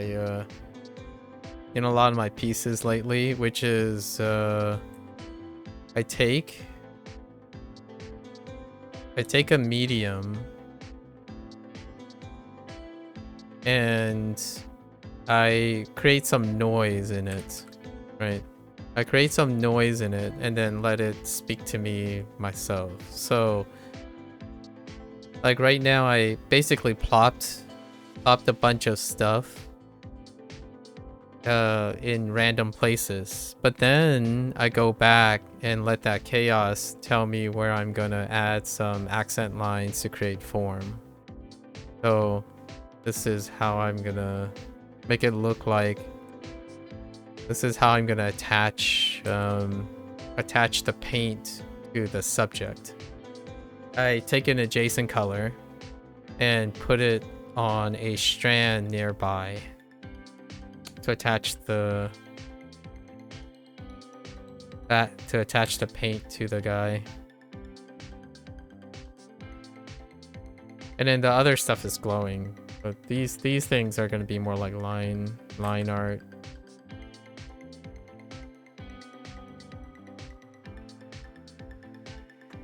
So then this will provide some form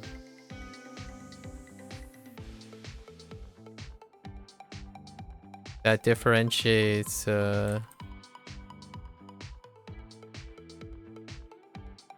but they're really where I would put most of my accent lines for form anyways. So that's kind of what I'm doing now.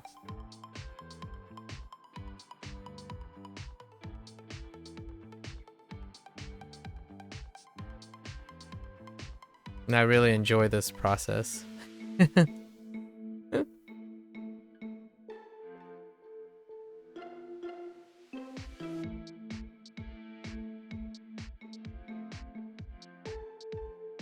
It is what I thought was going to happen, which is good.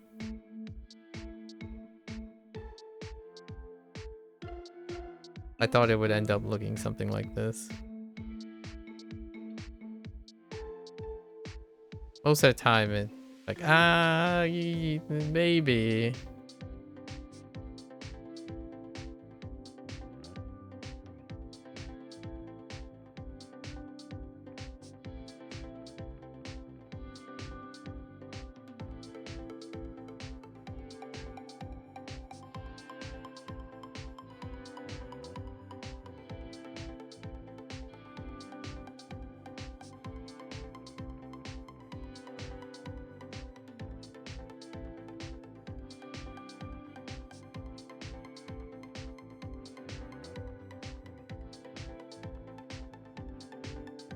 I think the tail is where I really done goofed.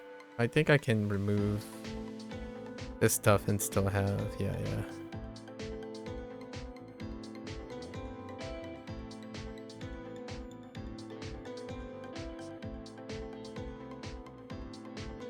I do this a lot. This is pretty much how I like start to develop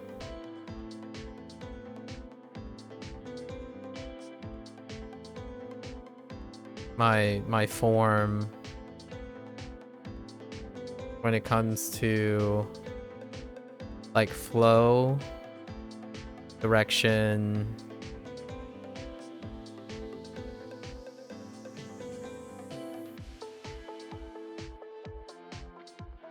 it's nice to allow yourself to look at something and just fill out.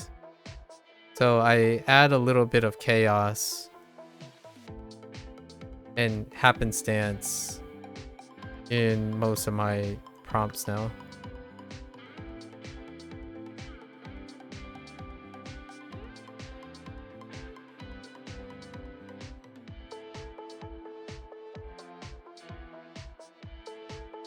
That reminds you of a concept of working large to small. A few finishing touches can make something look real. Yes, exactly.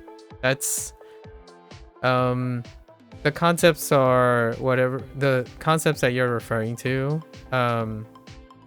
It's pretty much probably the same place. Like someone's got to have said it before in some way, shape, or form. So I've taken some inspiration from those people more or less, and my like approach of doing a lot of these things are really much pretty much a amalgamation of all your greatest hits of your hot takes and the things that make people work, like some of the stuff, anything that's kind of semi-viral, or I like that YouTube creates the avenue for all that information, so I tend to soak up some of those lessons and apply them to my overall workflow. And the stuff that really ends up, like, for me, most of the stuff that people talk about or are far more in when they talk about like the pieces, like, oh, I really like this part, it's really the part that is more naturalistic and improvised and took less time than all the other parts. Oh, I am spending overtime for this, but yeah, it's kind of humorous. I always wondered if I asked people like, what do you think took the longest time?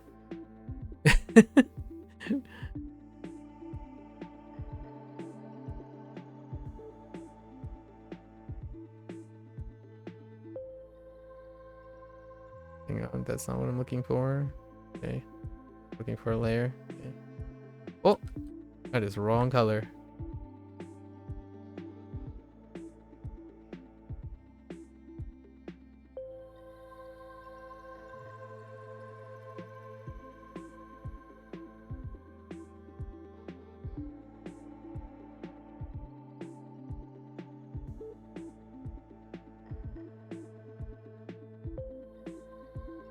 So we're gonna try to make this a little more dramatic.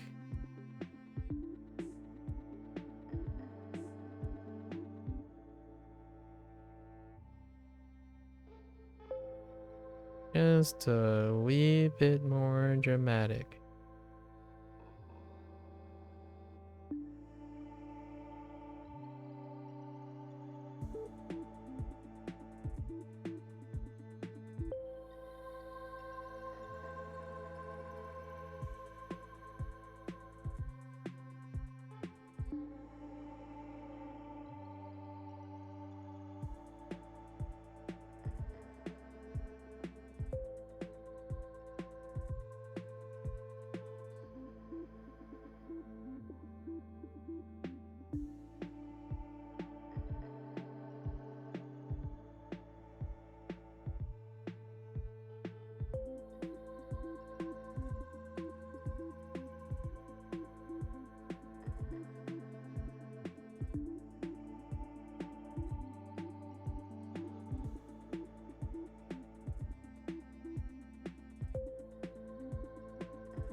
Oh, he's such a goober. Okay. Alright. Now we put the frame in, just call it a day. And then I gotta go off to my next prompt, because we've got one more prompt to do. But before, oh, this is kind of hard to see. Oops.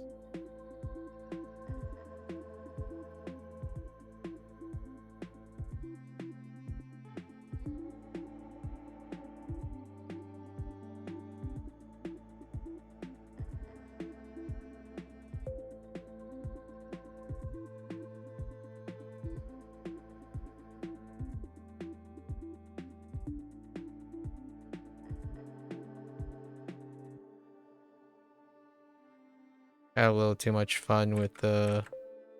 Oh, it's so hard to see the line. I had a little too much fun with that painting part. Ironically, huh?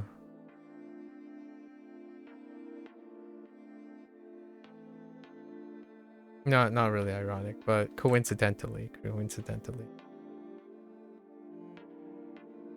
Got caught up in making a mess. Yeah, that's good. Okay, so Blunder. I don't know what I'm gonna do for Blunder. Could be mistake, chore. We could use chore. Oh, this is where creating an entirely neon border would be pretty sweet. No time though. So there is one element that I have not managed to get enough time to do because of how time crunch I am. Is the whole idea was I wanted to make custom borders too. So the borders would be like, for this one, the border probably have some spray cans and can of paint or something on the side. And they would protrude out and cast, would be the foreground. It would be the fourth wall, foreground. But maybe when I go to do these in the future. So far now I'm more or less improvising some patterns, some texture here and there, and then that's it. Like most of these are, like for instance, this border, right? Just a bunch of textures that to capture something that complements.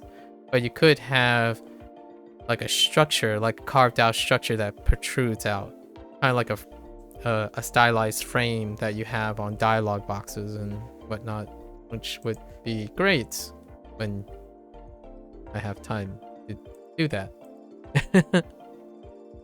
Which I don't. Because we have to balance language learning and all that stuff. Wanikani and whatnot. But it's something to consider for future. Always leave something. Leave something to come back to, you know? That's what I think about. It's not the thing is... Oh, wait. I screwed up. Yeah. It's not that the thing is incomplete per se. It's complete to the best of my ability for now. And it only means that there's more to work on in the future.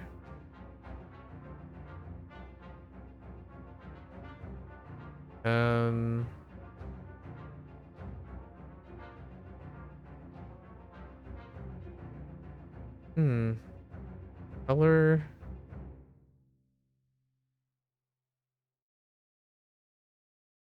If we do black, is that gonna be too much?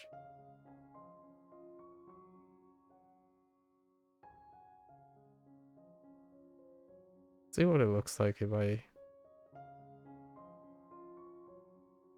That's not it.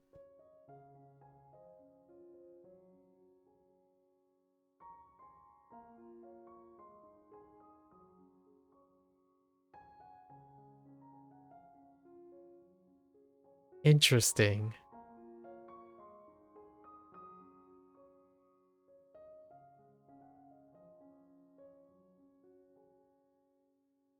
I think we can make this work.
Oh.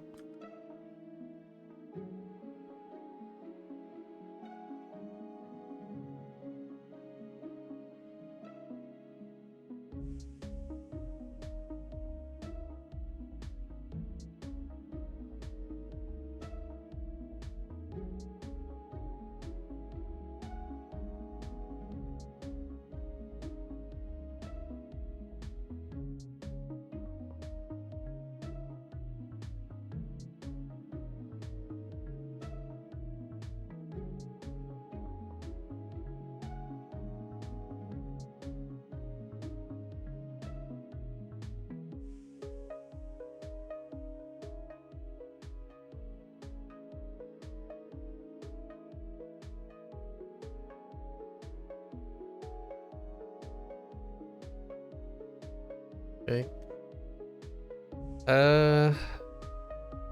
What are we doing for? I need now. I need to find a. Now I need to find a character that I resonate with. So Blunder. I feel like Chuo is probably the way to go, and it's probably a way to maybe like. Oh no! Wait. We need a character that unifies the two. Could be Shitsu. I think Shitsu is pretty good too. Shitsu. Fault. I like it. I like it. We're gonna use Shitsu. And what is it? Shi. Okay. I need white. Okay.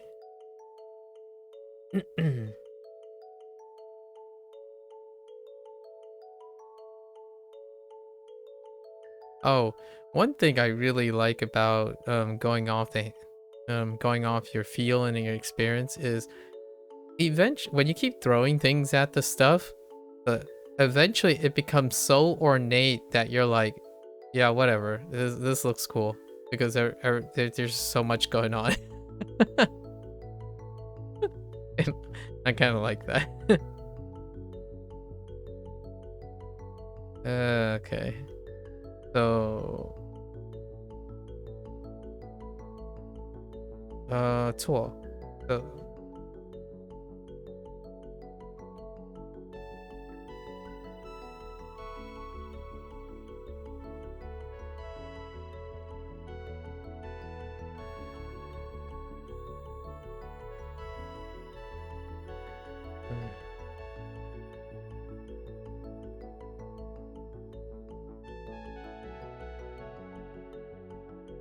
Yeah, good enough.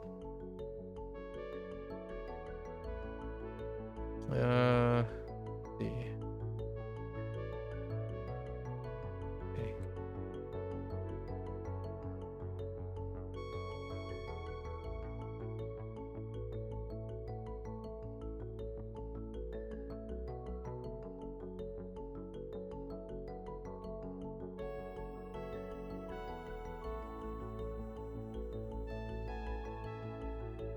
Old.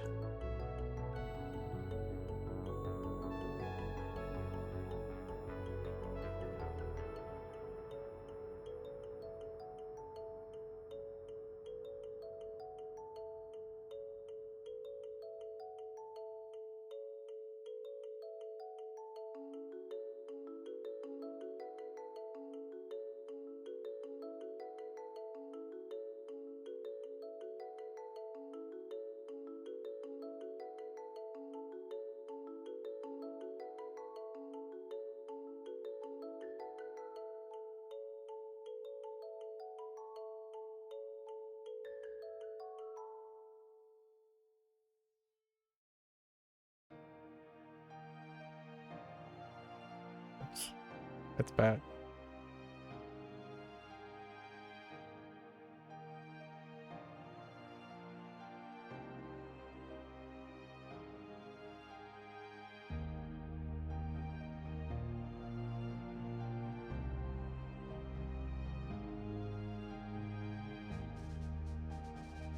Okay.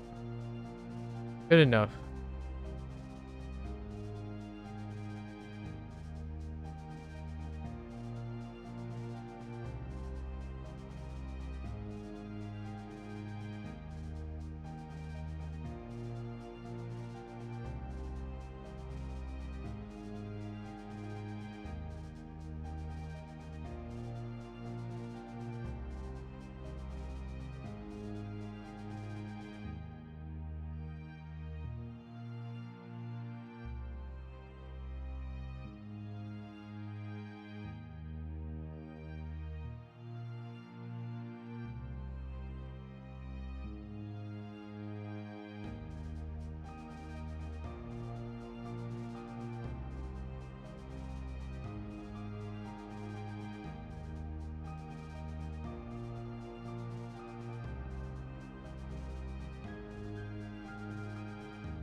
We got a little carried away. It's fine. Alright, first prompt. No problems. Had a lot of fun. Good experiment. I'm actually deficient in time. Gotta be careful. Next prompt is a really experimental one, so I don't expect another experimental one. Doesn't ever get old when you're doing stuff. Trying out stuff. So today, this is day 16th. This is day 16 prompt, right? We're on 16. I started it.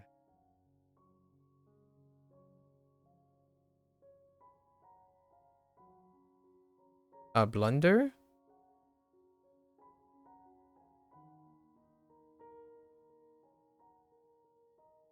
How you spell blunder?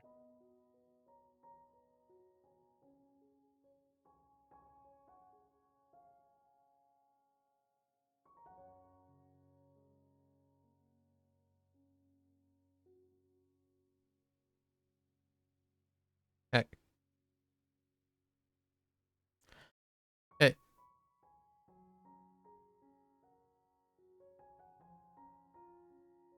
Alright.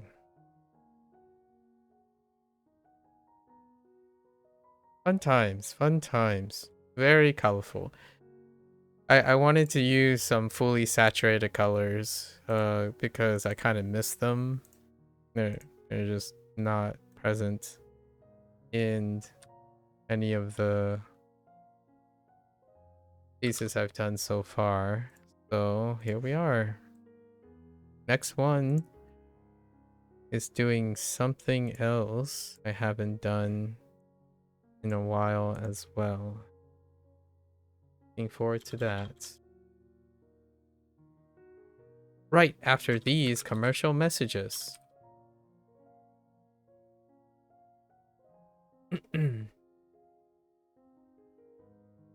Okay.